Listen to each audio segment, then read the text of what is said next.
Greetings, magical souls. I hope all of you are doing well out there. I've come on today just to share a few things that may be helpful to some of you as we go through these very interesting times. I first of all want to say thank you to all of you for all your messages following my last little global container. They really meant a lot to me.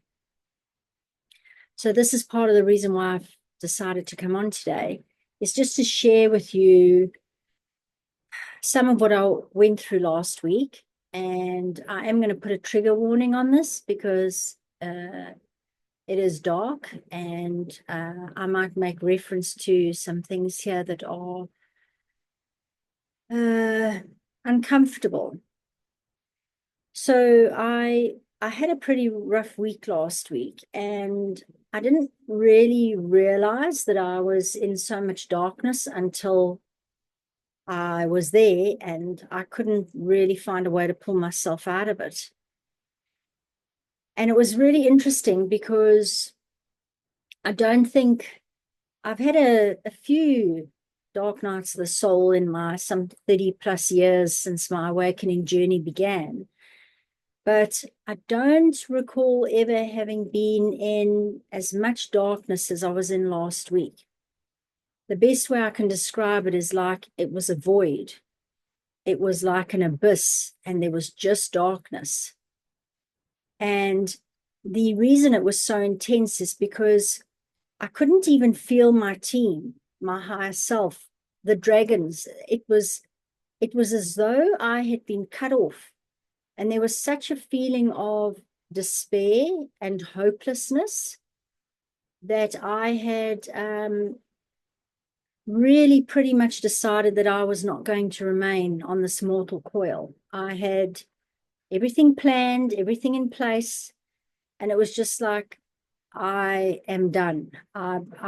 This is like rock bottom.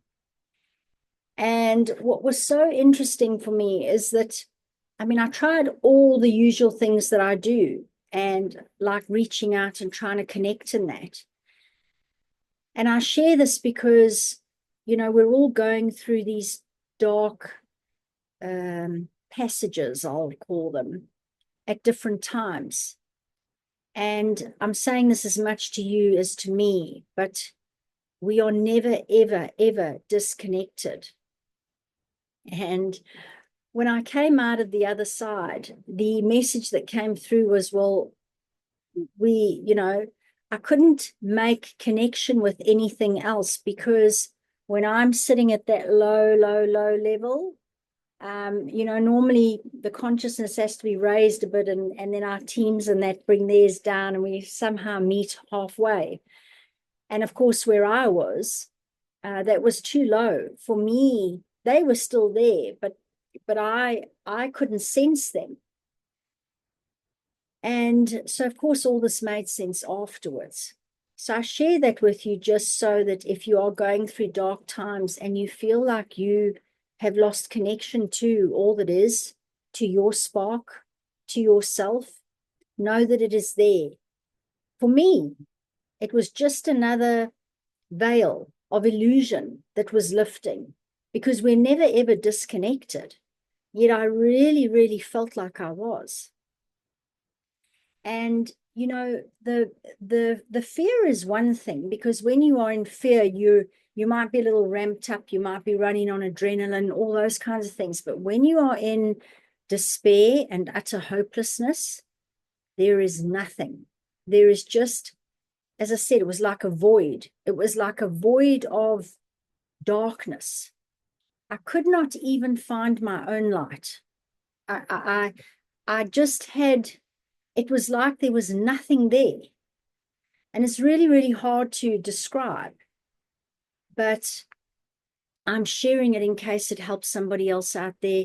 I know a few people who are experiencing things like this last week in various degrees and levels, and with slight differences in that. And there will be times when we encounter these things again, because remember, we have come here to transmute the darkness. But what I wanted to share was that in this time of utter despair and seemingly total disconnection from self and from all that is, I noticed that there was somebody with me. And I'd woken up the one morning and thought that something might be different. And I woke up just with the same heaviness and going, okay, I've now resigned myself to the fact that today's the day. I can't continue here. As I was lying in bed just crying and just sort of thinking about, okay, have I got everything in place? How am I going to do this? What's going to happen? Da, da, da, da, da. Getting all the things in place, like on a very almost detached, very clinical level, I'd realized that I did have somebody next to me, but there was a darkness, and they were almost imperceptible to me. And as I tuned in energetically, I realized that it was my main spirit animal. Afterwards, when I tuned in with him, I only met Nagar, that's his name. He's a beautiful Black Panther. And I have always been obsessed with Black Panthers. And about 3 years ago, I met him when I was doing a shamanic journeying course. And of course, I thought I was going to meet dragons and whatever. And then Nagar pitched up. And he's supposedly been with me through my whole life, which explains the whole fascination and absolute adoration of Black Panthers. They are my favorite. I love all the big cats and I love all animals, but I've got a thing about, it's almost an obsession like with the dragons. I've got like an obsession with panthers. But what happened was, and this is where I say to you, there's still magic. There's always magic. It's never not there. It's part of the illusion. So he kind of, what I got from him afterwards is that he was able to be with me because what the spirit animals do is they can, so if they are an animal that inhabits our physical plane with us, these spirit animals can almost draw into the energies of the actual physical species that roam our realm with us. And so he was able to actually get through and meet me here where I was, because until he did that, while he was still almost part of my spiritual team, if you will, he was, of that higher vibration. So he really he pulled in on drawing in all of the energies from the sort of panther collective, if you will, the species of panther that we inhabit our earth with. And that's what enabled him to make that connection with me. And so it was quite beautiful. Again, that sort of my saving grace, if you will, was an animal. And also that most of you know, I'm writing these articles for Brains magazine over the next 10 months now.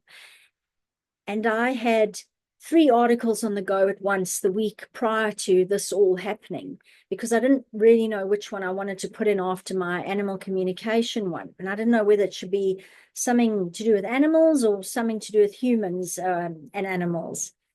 And one of the topics that I was writing on was animal guides. And so I'd gone into a bit of detail about, spirit animals, totem animals, power animals, what I think they are, et cetera, because there's such a wide range of opinions on them.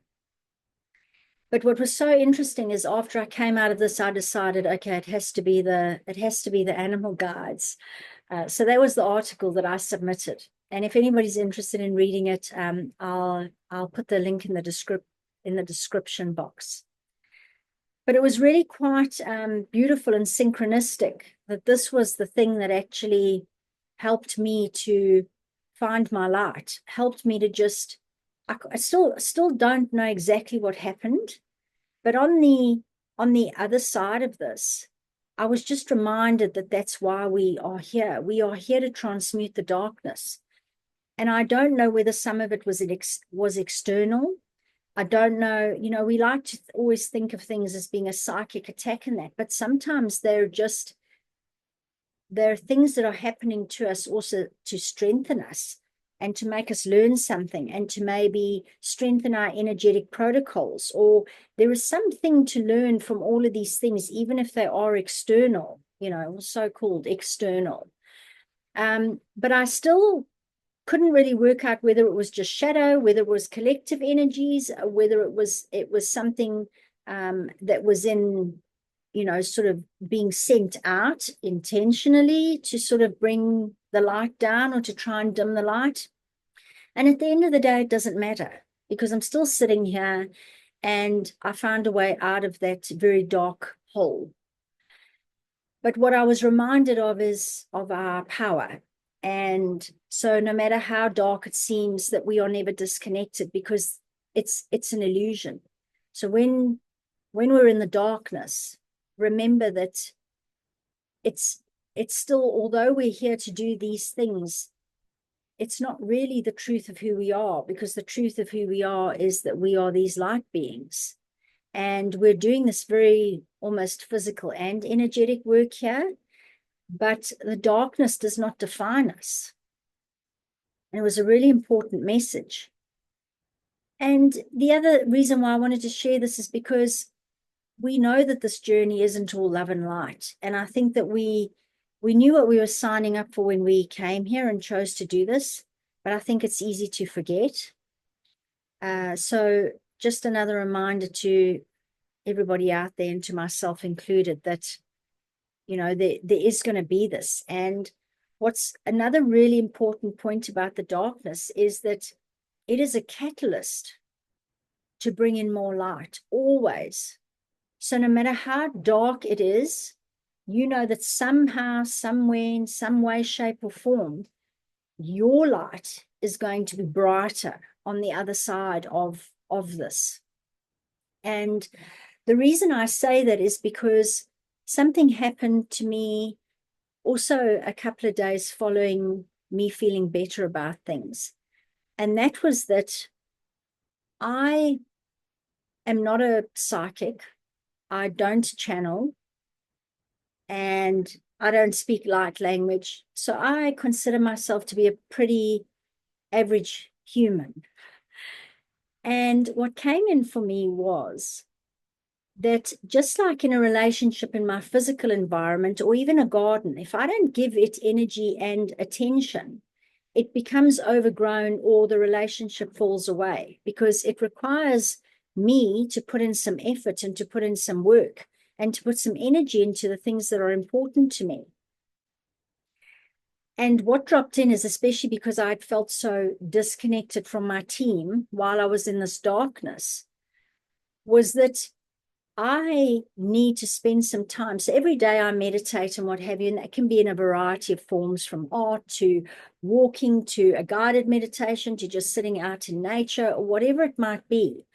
But what came in for me was that I need to start nurturing my relationship with my spiritual team. And that would include beings like Nagar. It really, really struck me. And so what I've started to do is, on the back end of my meditation, I now set an intention to connect with my spiritual team, to ask them to come in, to introduce themselves to me, tell me what they're helping me with, what they're doing, how I can ask for assistance, whatever it is. And I'm sharing this with any person out there who considers themselves to be a pretty mundane, plain Jane like myself, is that we need to start now working a little bit more energetically and with the unseen realms. And I spoke about this a little bit last year. I had a video on why energy is becoming more important, but it didn't really dawn on me until I'd been through what I'd been through.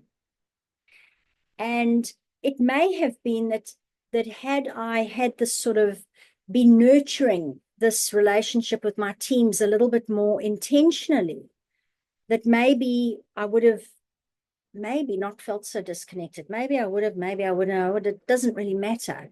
But the thing is that this insight has come in for me afterwards. And I share this because, for anybody who, I know a lot of people talk about, well, I don't know who my team is. I don't see them. I don't really know either. I work with them. And when I'm in that space where I'm in a healing space, or that meditative space. And when I'm working with my clients and that, they come in and just somehow I know who they are and and I can perceive what they are doing.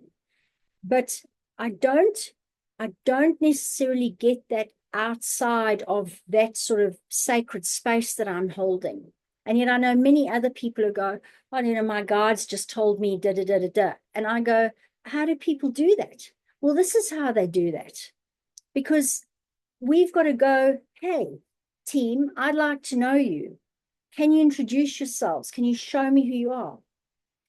And then on the back of that, if anybody is wanting to do this and to start connecting with their team, remember that you're not necessarily going to hear them or see them. You might just know or feel, and that's also okay. We've got to start trusting ourselves. And I've always thought that I would see and hear things, and sometimes I do, but I'm more clairsentient than anything else. And sometimes I just know and I feel things. And there's nothing tangible, but your team knows the best way to communicate with you based on your gifts and what you've got activated. They know. So don't take that away from them. Just set the intention that you want to connect with them. And every day, even if it's just 10 minutes, ask them to come in, start. And if you can't see or hear anything, ask them to show you in another way. Ask them to give you a feeling. I mean, for example, sometimes I don't know which dragons come in, but often when the dragons come in, when they're working with me, I smell smoke. And for about a year, I was in meditation and I'd go, why can I smell smoke? And then I'd smell something that was like an incense type of thing, but not an incense I was familiar with. And then there'd be another one that had a slightly more herby smell or a slightly more sweet smell or a slightly more whatever it was.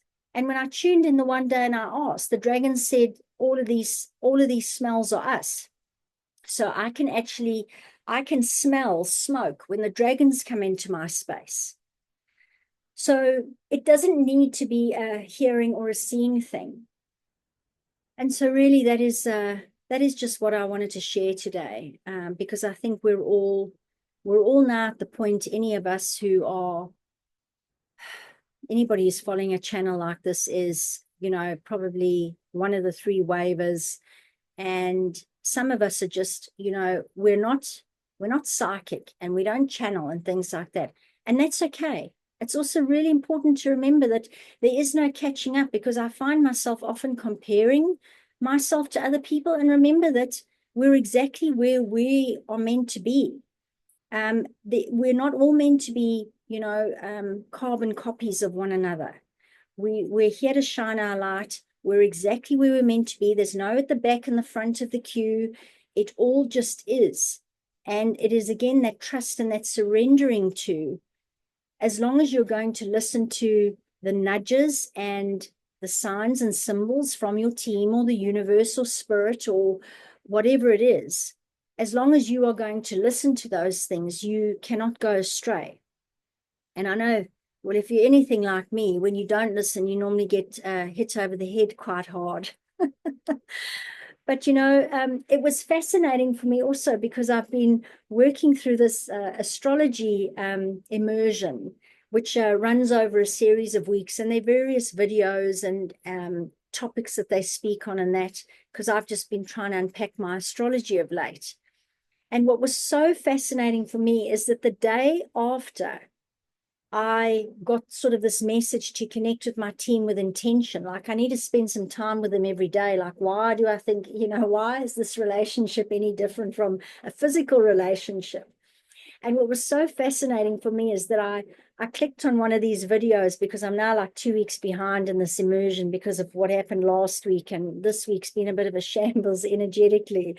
But I clicked on it and I saw it was 1 hour and 36 minutes. And I thought, oh, I don't have 1 hour and 36 minutes. So I quickly skipped into.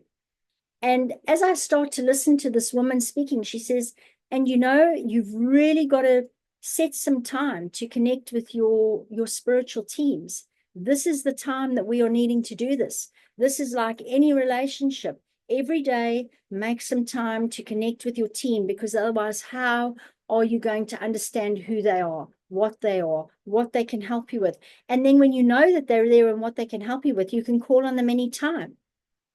And this is what's so magical about this, because that was the almost like this woman was speaking to me in her video, but I mean, nothing is that random that I just happened to go skip along and go, okay, I'm going to roughly start like halfway through.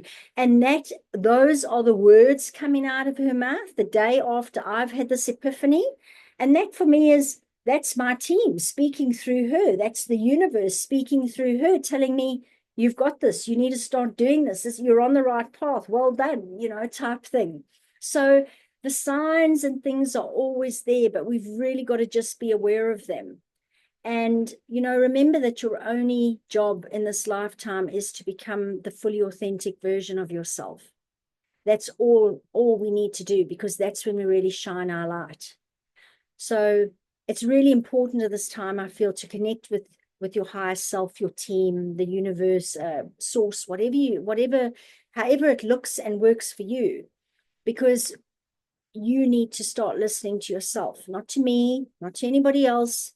There's a lot of love and lighters out there, and there's a lot of doom and gloomers out there. And really, we've got to start tapping into what it means for each and every one of us, because remember, we can still have very differing experiences and opinions on things. It doesn't mean to say that one is right and one is wrong, but we are bringing our own energy to this. But being authentic is the most important thing at this very moment, and stepping into what you want to do, what brings you joy, what you feel like you are doing, and letting go of the things that you feel are holding you back or keeping you tied to an old version of yourself.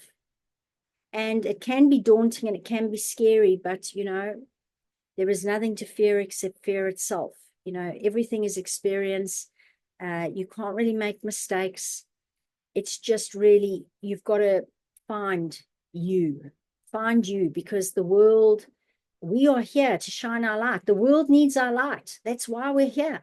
And the only way to get that light to really, really, really just beam out across all of eternity is to shed the layers of who we are not. So anyway, magical souls, thank you for listening. And I will leave you with this magical quote.